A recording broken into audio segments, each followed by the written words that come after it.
Very much to everyone for joining us here tonight at the Dearborn Library.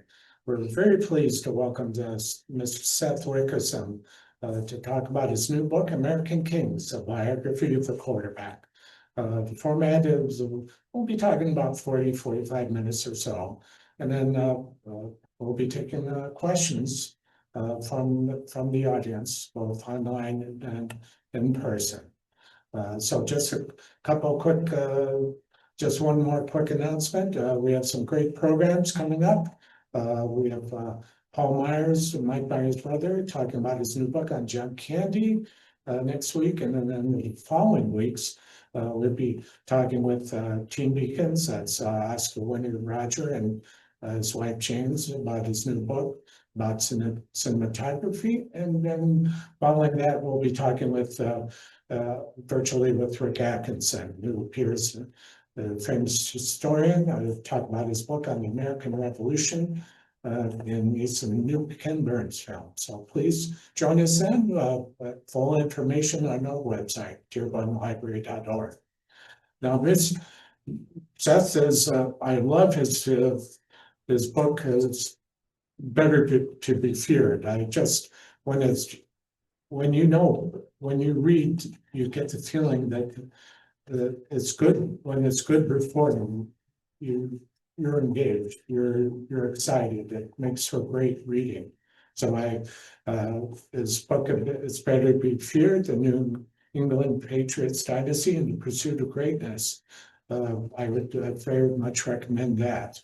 Mr. Wickersham's been the finalist for National Magazine Award for reporting, and his writing has been in many anthologies of the best writing. So please welcome Seth Wickersham. Now you were really enjoying the book, and you were the quarterback in your high school in Anchorage. Mm-hmm. How did it feel to you to throw a touchdown pass? Well, first, thank you guys for coming. Yeah, the book is not a morass of my high school quarterback experience. I'm not trying to come off in the book like the Alaska Uncle Rico. But thematically it informed it just because, when I was 12 or so, I decided I want to be a quarterback, and I worked as hard as I possibly could to become one. And I kind of realized, even though I didn't exactly know it at the time, that you don't play quarterback, you are one. It's almost like you adopt this lifestyle. When I was doing reporting for the book, I sat with Steve Young, the Hall of Famer, and he, I asked him, like, what are all the hats you have to wear as a starting quarterback on a professional NFL team? And he just started rattling them off. And it's everywhere from field general to matinee idol, spokesperson for $1 billion organization, amateur psychologist, head cheerleader, breathtaking asshole, all of these things. And he kept going. And so, there's just no other position, there's no other job in sports that has all of those requirements, in addition to the one that is the most, magical and impossible, which is throwing the perfect pass through windows that most people can't even see, much less exploit. So it's a long answer. How did it feel to throw a touchdown pass? I mean, it's so cool. You feel like you're like rewarding your friends, with the touchdown. And that part of it is, I wish I'd thrown more of them. It's really cool. Now you converted to wide receiver, and you kind of realized what's involved.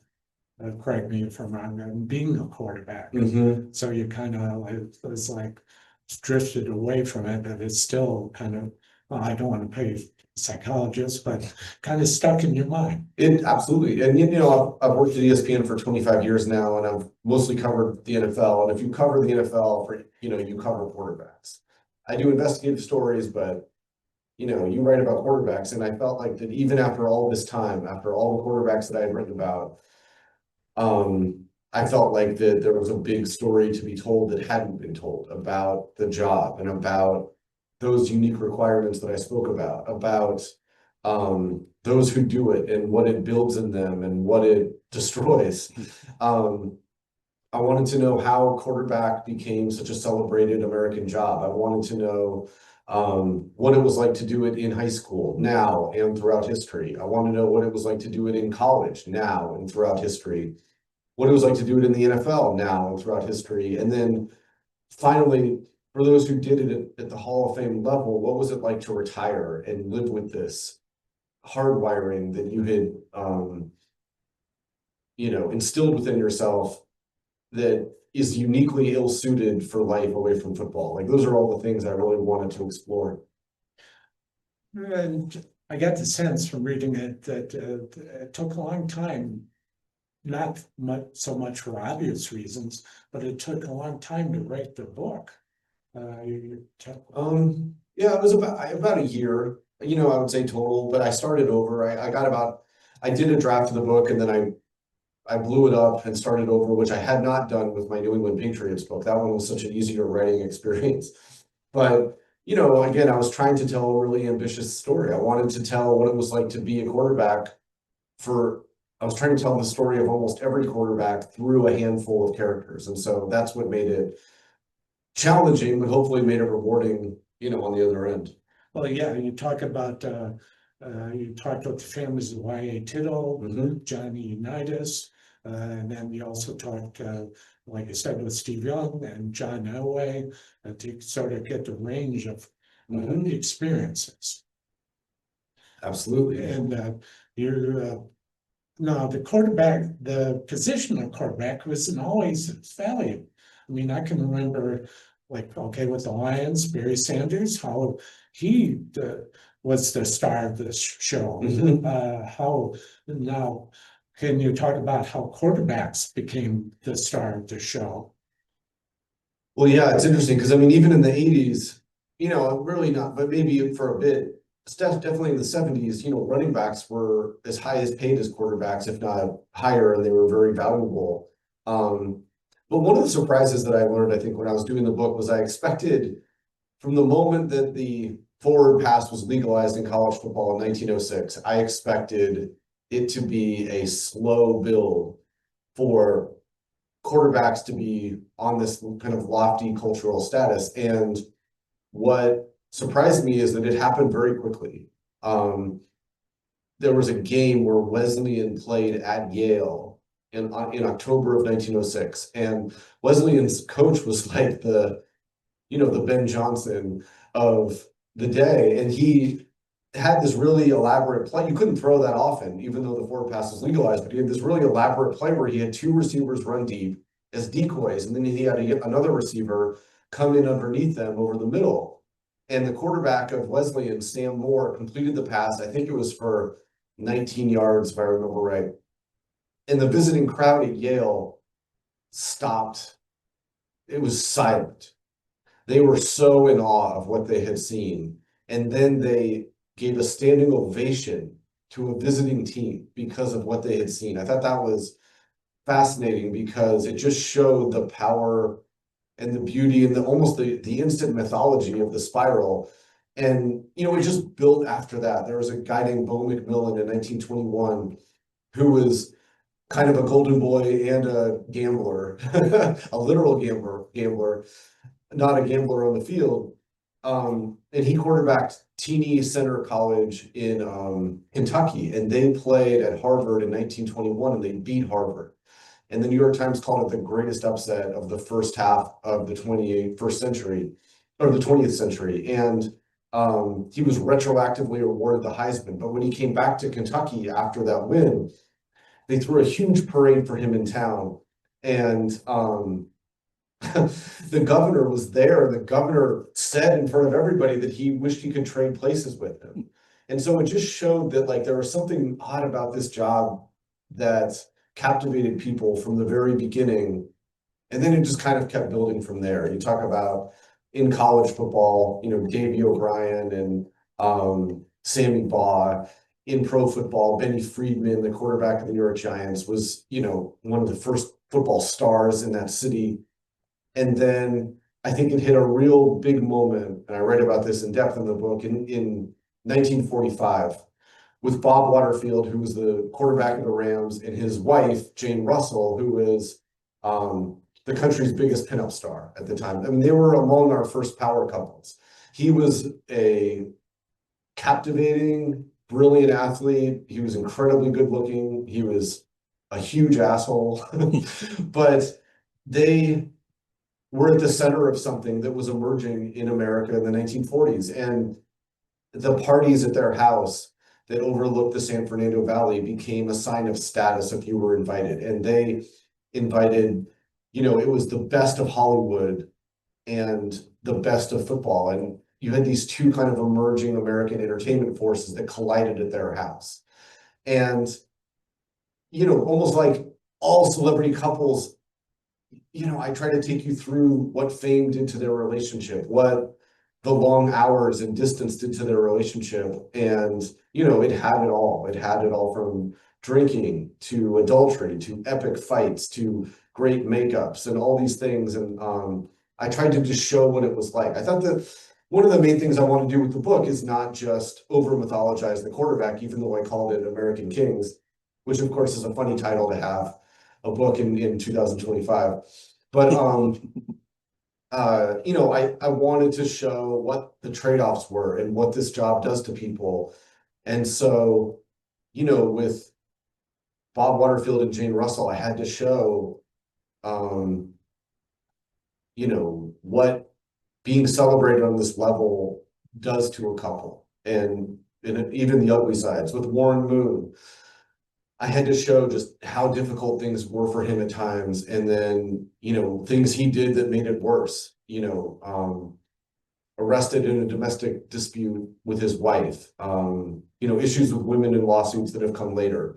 I just felt like that all of those things were part of the big story that I was trying to tell, and including like a young man who's at LSU right now who, as I was reporting the book, ended up in the ICU. This kid, Colin Hurley, I mean, he wanted to be the most precocious of the precocious quarterbacks. And I followed him for about a year. He entered LSU at age 16, which was, that's a young age to go to college. And his dad was very worried about him. And about a year later, I was at lunch, I got a text from a friend who said, "Hey, is Colin Hurley still one of your main characters?" I said, "Yes." And he sent me an ESPN.com link that said LSU freshman quarterback hospitalized after a car accident, and he had driven his car into a tree at 3 something in the morning. That night, I was in the ICU with them and with the family, that they hoped that he would survive. Thankfully, he did. He not only survived, but he kind of regained his skill set and he's back on the team. But again, as I was trying to show this journey, it was just really important to me that I not sugarcoat things or pull punches, but show just how great it can be at times and how hard it can be at times. Can you learn to be a quarterback? Is there a certain skill set? Is there? Yeah, so that's a fascinating question, because is it nature or nurture? Like that's the main question. And going back to Steve Young, he's one of the reasons why I used him as a character, because not only is Steve just like a really good guy and he's so smart, and he can talk about quarterbacking in a way that other people can't. Like Dan Marino only knows one way through life, which is being able to throw the ball where he wants, when he wants. Like with Steve Young, it was different. He was a great athlete coming out of Greenwich, Connecticut. He talks about how he was from the mean streets of Greenwich. But he was a great athlete who had to learn how to be a quarterback. And then once he learned how to be a quarterback, he had to learn how to be an artist like Joe Montana when he was with the 49ers. And so Steve believes that it can be learned. And that's the journey that I wanted to take people on through his eyes, which was how he learned how to do it. All of the crippled with anxiety, wanting to leave San Francisco, full of self-doubt and stress, and all of these like really polarizing in very real emotions, and how he overcame them all and became a great player and lived up to his potential. And then how in retirement, he's tried to help others realize their potential. And, what ends up coming through, I think, is that like, as much as Steve thinks he isn't, you know, he thinks he's like a good athlete who learned how to be a quarterback, what comes through is that he actually is a unicorn in his own way, and that like maybe you can teach it to a level, but after that, it really comes down to all of these kind of unique traits that people have a hard time identifying, but they see it when it happens in real time. There's a, well, let's start with the beginning then. There's a program in Detroit, Quarterback University, where they take young kids and show them the ropes. There's, like you've talked about, Elite 11, and different, like tutor. Everybody's got tutors. Everybody got coaches. It's mind-boggling, just the investment involved sometimes.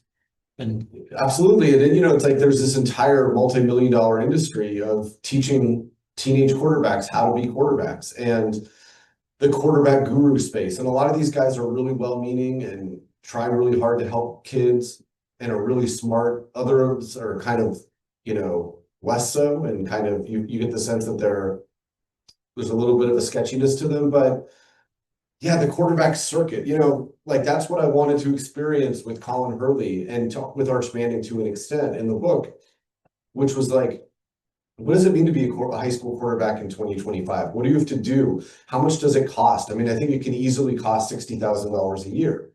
And the irony of it all is there's all these 7-on-7 tournaments and Elite 11, which is like a throwing showcase, and all of these things, but they don't actually play football. And there's nothing about 7-on-7 that prepares you for the actual game that they're trying to be elite at. And that to me was the most interesting thing, because you almost have no choice but to kind of go into this ringer where you have to get a throwing coach and a physical therapist. You have to find someone who helps you learn how to watch film, academic support, all of these, you know, media training, all of these things. And yet most of the work is done in these tournaments that don't resemble tackle football at all, and actually can help, actually often foster really bad habits in young quarterbacks. Like Colin Hurley, he would get rid of the football in 7-on-7 tournaments in less than 2 seconds, because he knew that he was building bad habits for himself if he held on to the ball too long.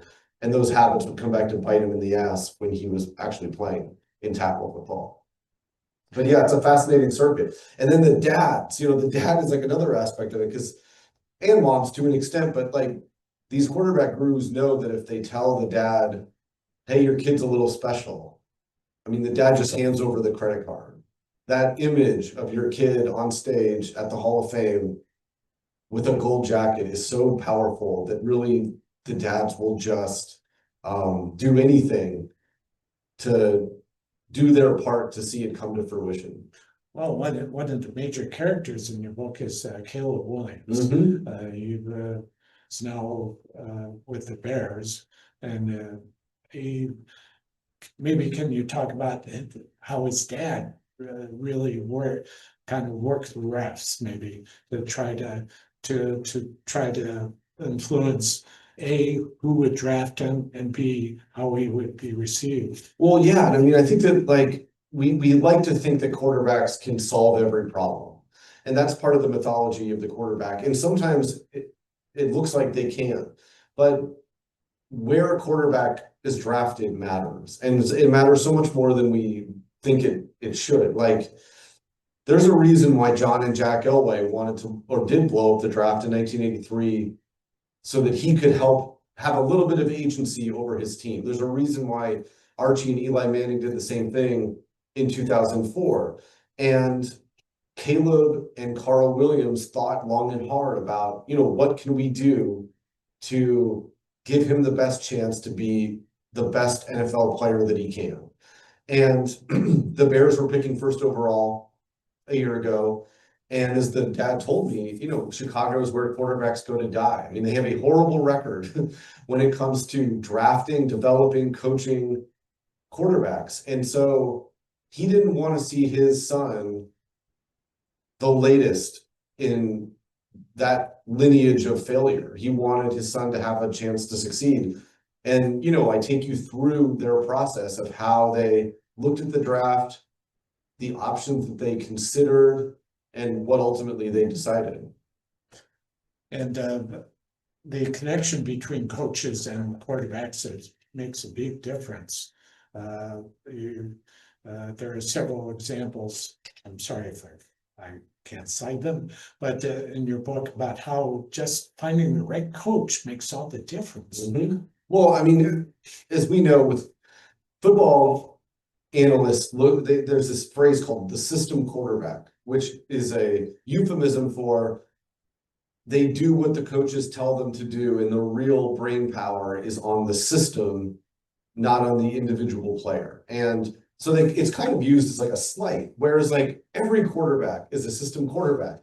It's actually like a fantastic compliment. And like someone like John Elway, who appears to be the least system quarterback ever, someone who could play in any offense in any era, his statistics under Dan Reeves running a kind of an outdated offense versus with Mike Shanahan running a modern offense were so night and day different that like you can't look at anything else other than to say that it is the system. And so coaching matters. Like we like to think that it doesn't, but it really, really does. And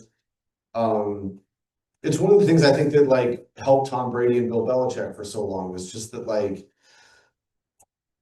Bill coached Tom hard, and every offseason Tom would get with Ernie Adams, who was Belichick's right-hand man, and Ernie Adams would study Brady all year, and he would find his weaknesses, and he would spend all offseason trying to address those weaknesses. And it takes special coaches to realize what those weaknesses are in a phenomenal player and figure out a way to coach you through them.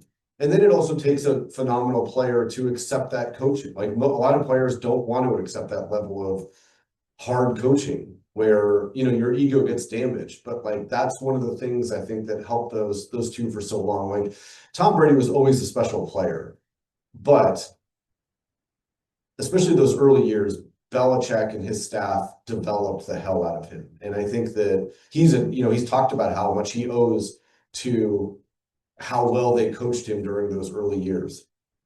Well, talking about development, why doesn't the NFL have like a minor development league? They don't want to pay for it, number one, and number two, they kind of have it for college. Like it is college and it's free. So, I think that they just kind of see like a system that they don't want to mess up. I mean, they've tried versions of that with the European Football League, and it just has never really caught on. I think that like the best high school players play in college at the best colleges, and then the best of those players go on to the NFL. And I think that they kind of like that system, even if it's not all in the family. It's not like baseball and it's not like basketball. Well, what for local color, what do you think about the Lions quarterback Jared Goff and Wolverines quarterback Bryce Underwood? Well, Underwood is fascinating. I'm interested. He's just so physically gifted that I'm interested to see like how he's able to take that stuff. Goff is interesting because he was a fascinating example of a quarterback who had plateaued in the existing system that he was in. And so, he had plateaued at a very high level. He was getting the Rams. He got the Rams to a Super Bowl. They were in that game in the fourth quarter. He had gotten them back to the playoffs, and yet he had stalled out with his coaches at a very high level. And I think that like when they traded for Matthew Stafford and they traded Goff here, I think the Rams were looking at, they needed a quarterback who could take Sean McVay's playbook and move beyond it. And I think that to me was so fascinating because as control freaks as coaches are, they know that there's a moment where their playbook doesn't have the answers and it's up to the guy with the ball in his hands. And you saw it in the fourth quarter of the Super Bowl when the Rams played the Bengals, where everyone in the stadium knows that Matthew Stafford is trying to get the ball to Cooper Kupp. They have to do that. And Matthew Stafford knows that he has to get the ball to Cooper Kupp. And it's up to him to how to do it. Like there's no coach that can shake Cooper Kupp free at that point. There's no magical play design. And Matthew Stafford, with the Super Bowl on the line, throws a no-look pass. And he gets it to Cooper Kupp by a matter of feet. And it was one of the ballsiest plays in football I've ever seen, if not the ballsiest, because that's his entire career right there. I mean, Matthew Stafford, at the time, everyone knows he's a guy who's put up a ton of numbers. He hasn't been on teams that have won a bunch of big games. So it's not guaranteed that he's a Hall of Famer. And if he throws an interception on that throw, on a no-look pass with the Super Bowl on the line, you never live that down. And instead, he did something really special and amazing, and something that Jared Goff couldn't do. I think with Jared Goff, he's a phenomenal player. He's a very, very good quarterback, but there's a screw it part of Matthew Stafford where he was like, I'm going to throw this pass and live or die with the results, that I don't think Goff quite has yet. We'll see if he has it. But I think that in big games, you see a little bit of hesitation at times from him. And so far, that's, kept them out of the Super Bowl. Detroit probably should have beaten the 49ers in the NFC Championship game. And then last year, of course, complete debacle at home. And so, I think that like Goff has some big questions about things he can do, or whether he can do them, even though he is by any measure, one of the best quarterbacks in football. Well, in turn, you talk about life after football, mostly. We covered all the quarterbacks, but what for me was most affecting was John Elway. Mm-hmm. He didn't seem. It took a while for him to get settled.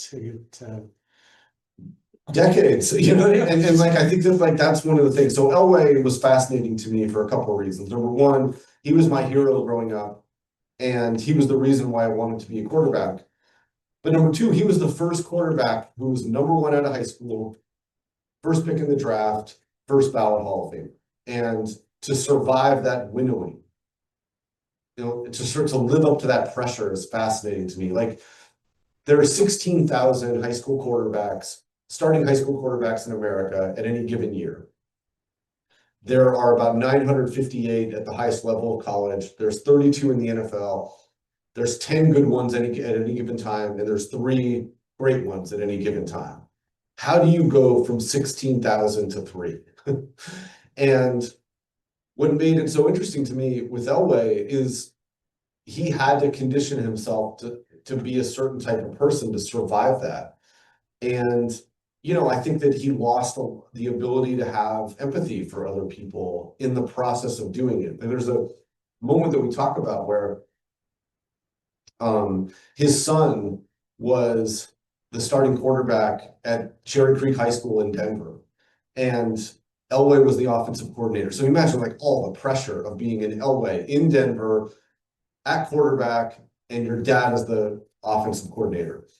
And Jack Elway did really well. He was a really good player, and he played for a year at Arizona State. But it was so hard for him dealing with that expectation.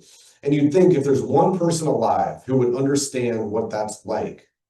I mean, there's a reason why Joe Montana's kids always wore their mother's maiden name on the back of their jersey and not Montana, because they wanted to try to manufacture as much distance as they could from that legend.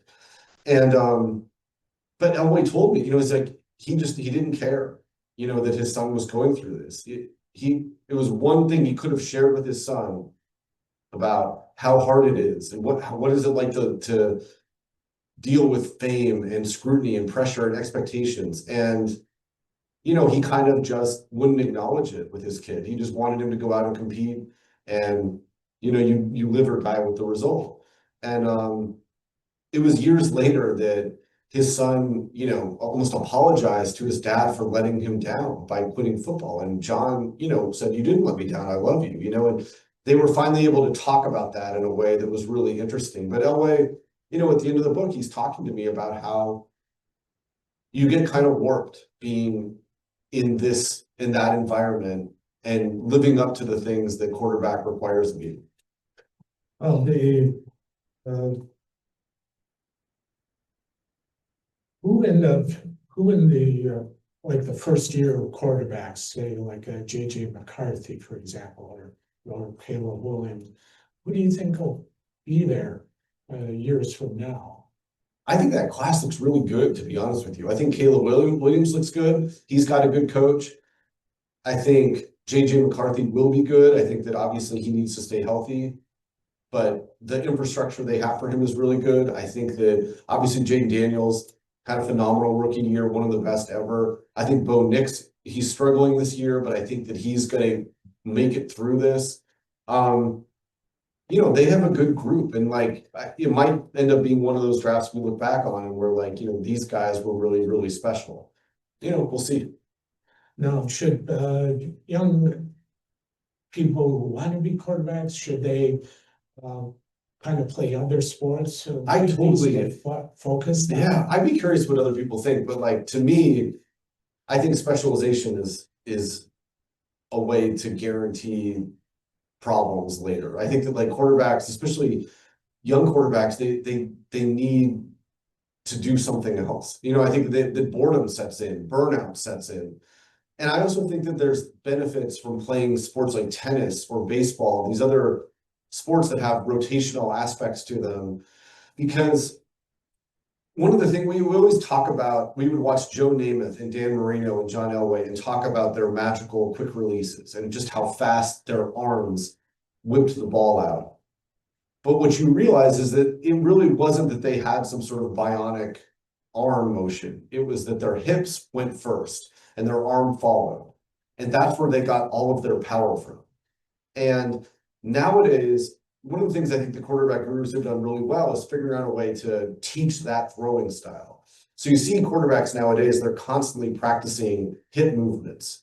And these, you can find them on the internet. There are these kind of funny gyrations, like Dak Prescott was a really funny one where he's warming his hips up on the field before the game and he looks ridiculous, but it's enormously helpful because that's where you get all your power from throwing. And that's what Joe Namath and Dan Marino and John Elway did kind of naturally, but whatever talent they had, I think was augmented by the fact that like they all played baseball. Like they all developed it at the plate. And Drew Brees played tennis. He beat Andy Roddick. You know, and so I think that like doing those other sports helps you as a quarterback. And I think it helps you just avoid burnout. And I think that burnout for a lot of these kids is real. I mean, we talked about what the parents do, the amount of money it takes and sacrifice and commitment to help their kids become quarterbacks. You know, the unspoken thing, or sometimes it is spoken, is that there's a lot of pressure on those kids to live up to the money that their parents are paying out. And I think that like, that can be a really dangerous thing also.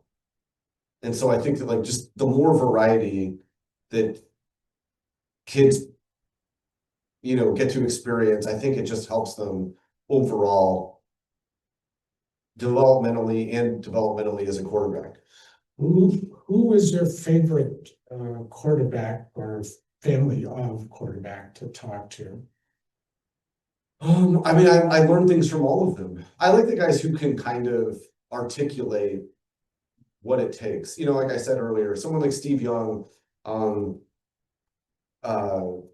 know, again, some people had to learn how to be quarterbacks. I really like the ones who can sort of talk about it, the quarterbacking and its blessings and ironies and inconsistencies and, you know, all of the different aspects of it that, you know, some guys maybe aren't great at articulating. Like, I don't know if Joe Namath is great at articulating what it's like to be a quarterback. It's just a life he's lived. And at one point in the book, I asked him, you know, flat out, if you had to do it all over again, knowing everything you know, and, you know, I mean, Joe Namath is a huge, huge link in the chain, not just of quarterbacks, but really of American men. I mean, he changed the idea of quarterbacks in so many ways. And he showed boys everywhere, this is what this job can get.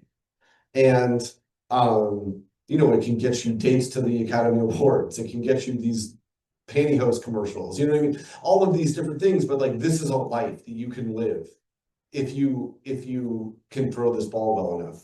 And there was a lot of blessings that came with that, and there's a lot of curses. I mean, his drinking, his divorce, all of these things are well documented. And so I did ask him at one point, like, look, knowing everything you know about being a quarterback, would you do it again? Or would you just do anything else?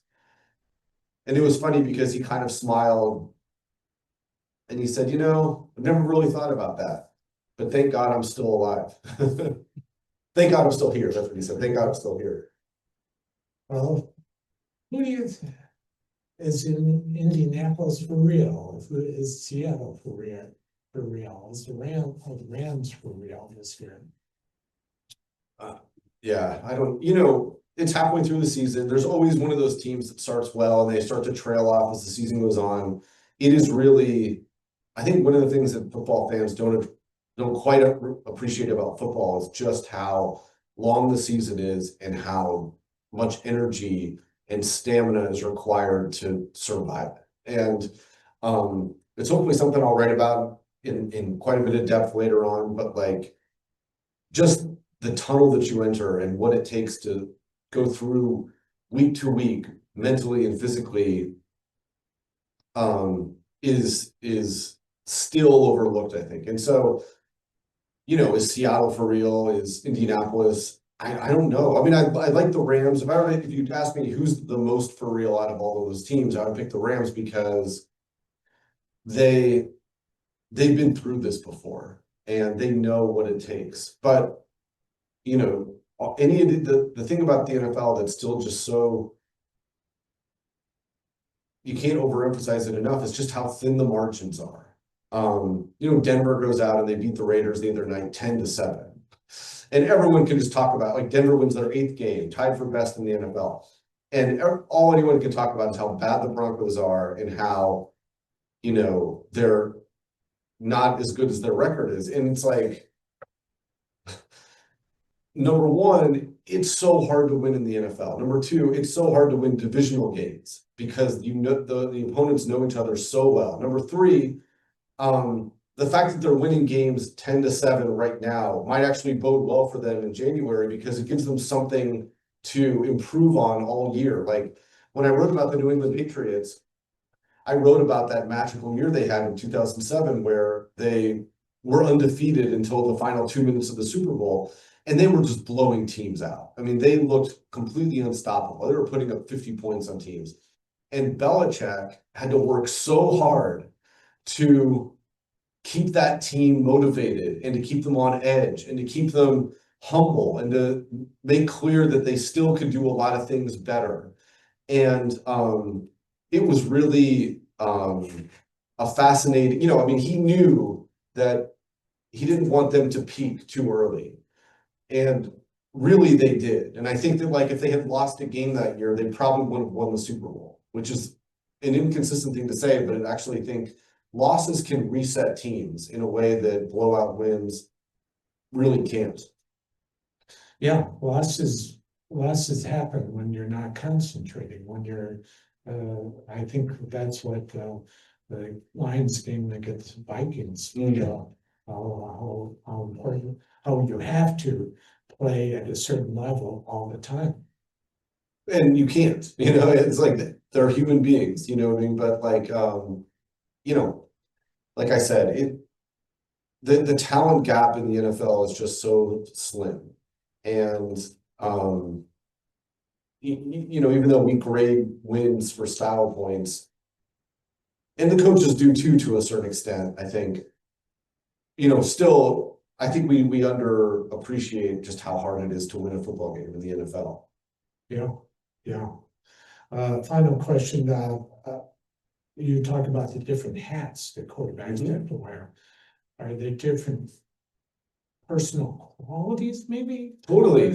I mean, also like, yeah, and this, I think you have to be, like, sociopath is too strong of a word in every clinical way, but you have to have some of those tendencies in you. Like you have to be willing to tap into a part of your personality that allows you to believe that you're not only the difference in between a team winning and losing, but that you might be superior in every way to your teammates and to your coaches. I mean, you have to kind of believe that you alone can get this done if you need to, because if you stop and think about it and you remind yourself that the entire defense is looking to knock you out of the game and break your spirit, the press is always coming after you, fans are coming after you, the coaches are coaching you hard, and there's so much pressure and scrutiny on you.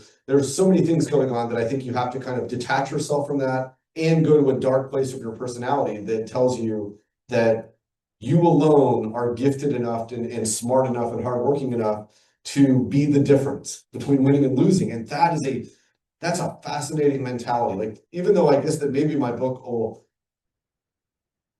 might end up unintentionally serving as this, there is no guide to greatness. Nobody tells you how you need to be great. Andrew Luck comes into the NFL with as much hype around him as any quarterback since Peyton Manning.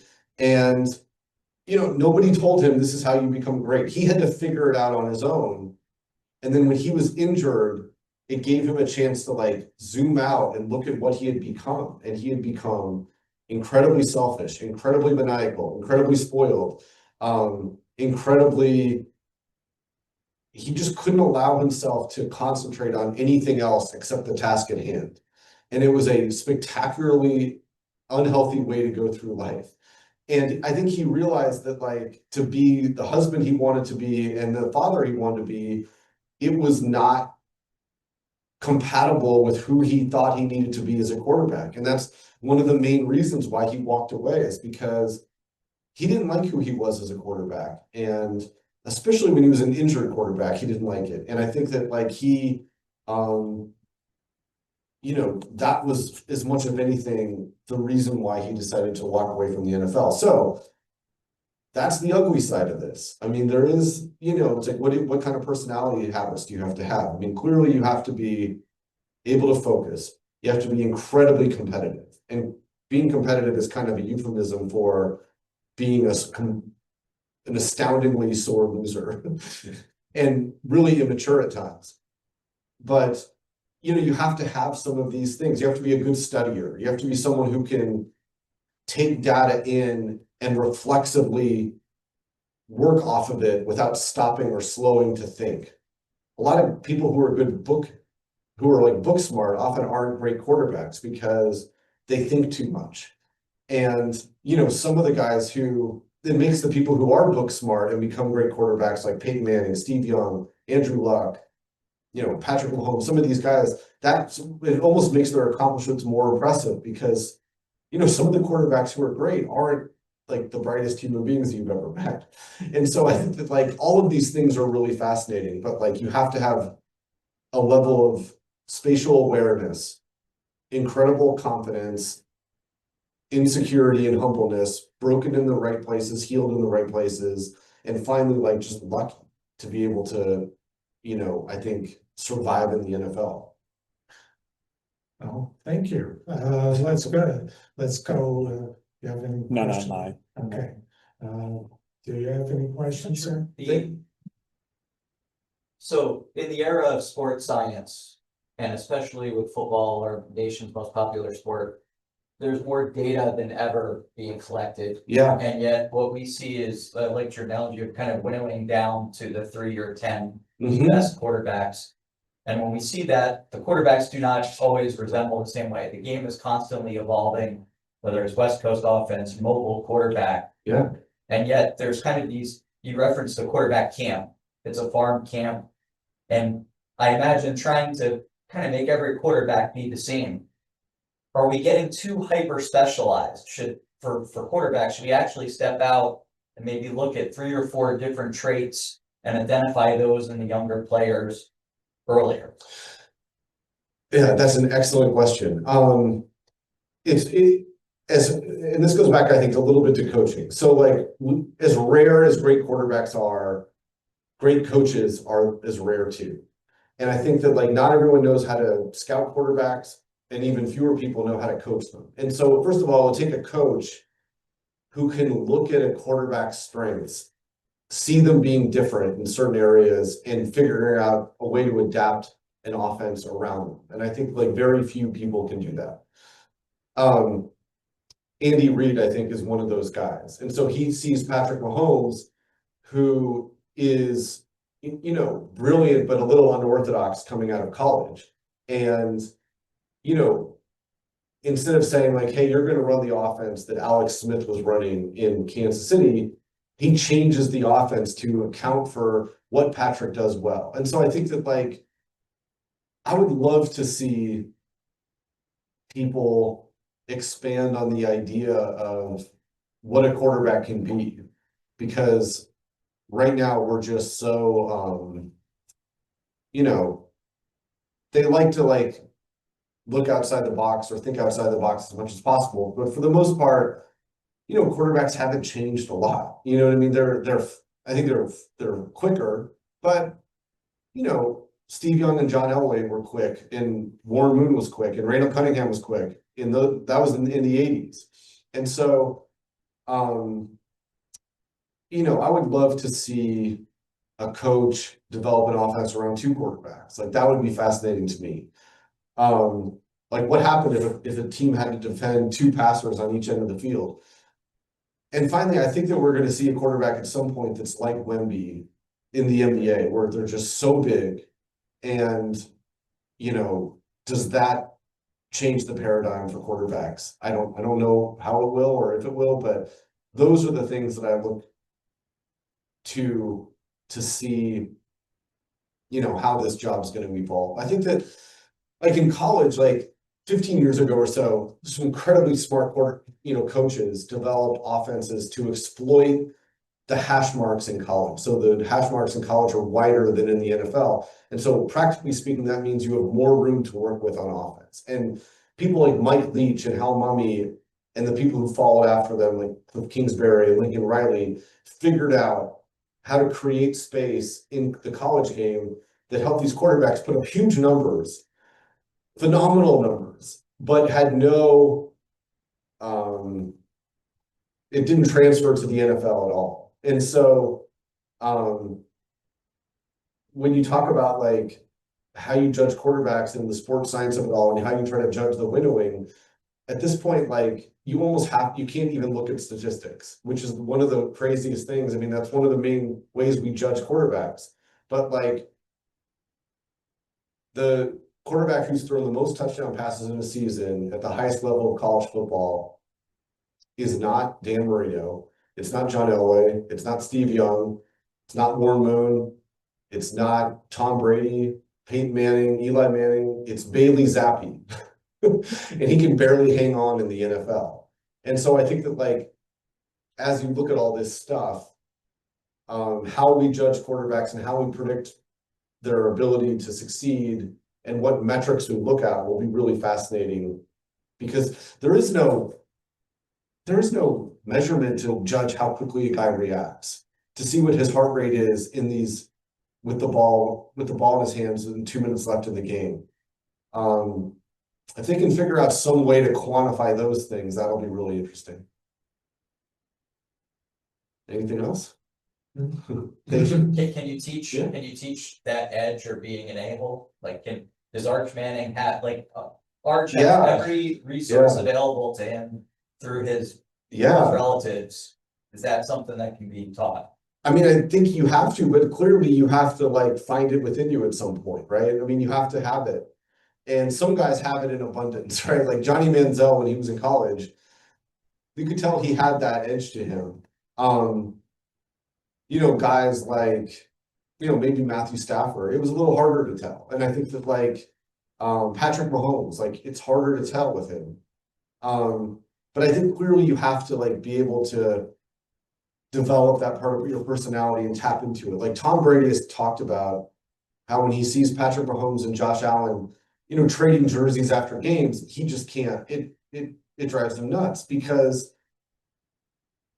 his main guy was Peyton Manning. Like that was the guy that he measured himself against. And he could never really be friends with Peyton. Like they could go get dinner, whatever it was, but he had to believe that that guy was his enemy when he was going out and competing against him. And he thought maybe he'd been conditioned and by Michael Jordan and, you know, other people and Coach Belichick certainly, but like he had that reservoir of almost like being irrational and being angry and rage. He had that in him.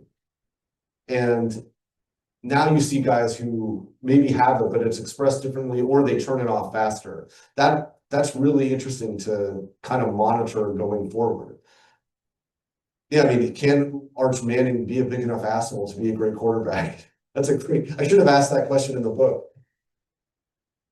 In NIL money, how it can help sort of force people, depending on the situation. Can that hamper quarterbacks' development, do you think? Okay, so just up the road in Michigan in, I want to say 1996 or 7, you have Tom Brady, who's number 7 on the depth chart, and he's stuck, and he's whining, and he's frustrated, and he's pouting, and he's getting one practice rep, and he's ready to leave. So he goes to visit this sports psychologist in the athletic department, this great man named Greg Harden, who he passed away a year ago. But he tells Greg Harden, like, look, I can't get on the field. I'm going to transfer to the University of California. My dad can come see me play. I'm going to get onto the field faster. And you might think of like, what are all the responses that a sports psychologist could have in that moment? Like, you have to zoom back, you have to look at the big picture, or, you know, please don't go, or, you know, I understand what you're going through, let's talk about it, you know, all these things. Greg Harden starts laughing at him, and he says, you want to leave, go ahead. You haven't done shit here anyway, and no one's going to care if you leave. So if you want to transfer, fine. And it's like, you know, he was like, why are you complaining about one rep? One rep is a hell of a lot better than 0. Like, do the best you can with that one rep. And it really ignited Tom Brady's competitiveness, and it led him to stick it out at Michigan. And that, of course, set him up for fantastic success in the NFL. Now you have guys who really, they don't hang around college long enough. They don't experience that moment where they're broken and they have to figure out how to heal themselves. And so does the money and the transfer, you know, portal component play into that? Probably. But, you know, the flip side of it is that, like, you know, these guys have a chance to, like, leave college with a little bit of money in the bank. But, you know, with something being lost, if kids can just leave as soon as their feelings are hurt or things aren't working out perfectly for them, probably. But the NFL is going to keep drafting them, so it doesn't, you know, when Caleb Williams was coming out, I mean, coaches were worried that, like, he hadn't gone through any real adversity in his life. And you saw that for the first time his rookie year, how he dealt with that. So, okay, okay, very good. So thanks a lot, Seth. This is a great book. Both of his books are great. It was real great that you could come here in person. Appreciate it, and thank you very much. Thank you. Have a good night. Thank you.